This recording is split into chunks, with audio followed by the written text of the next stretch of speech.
Do you know what is a child's hardest question for us? It is the question of why. All parents struggle with that one.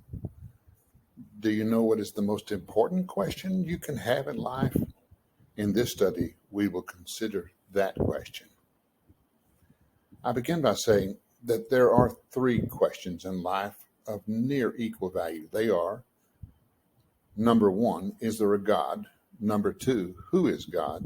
And number three, who is Jesus?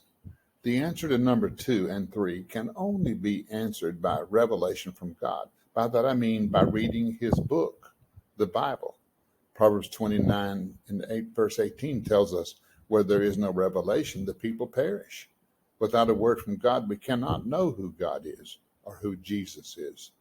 The answers to these two questions come by reading his book, the Bible. So let's go back to that first question. My guess is that most of you, just like me, learned to believe in God because your mother or your father or someone told you there's a God. That's good. But if after all these years you still believe in God simply because your mother told you, then that's not enough. As 1 Peter 3:15 challenges us, always be prepared to give an answer to everyone who asks you to give the reason for the faith that you have in you.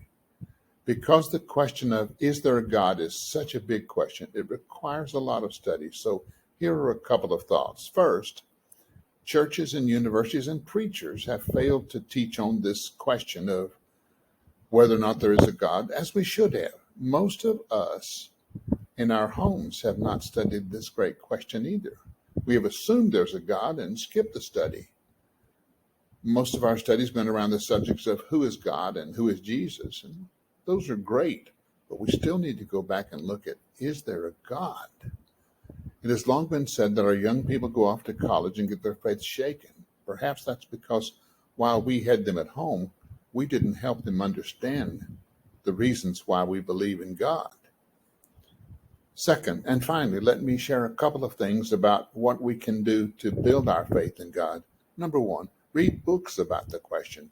There are some really good ones. For example, one is called I Don't Have Enough Faith to Be an Atheist. There are many others of equal value. Listen to debates and watch videos on this great subject. YouTube is a great starting source.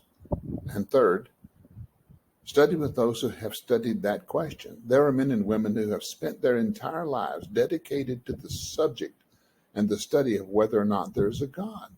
Now, there are some people who can study completely by themselves without the help of those who've gone before. That is not me.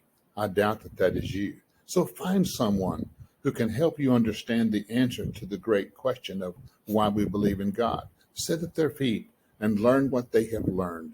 Then go further, study, and pray about this question yourself. Make your life that great quest.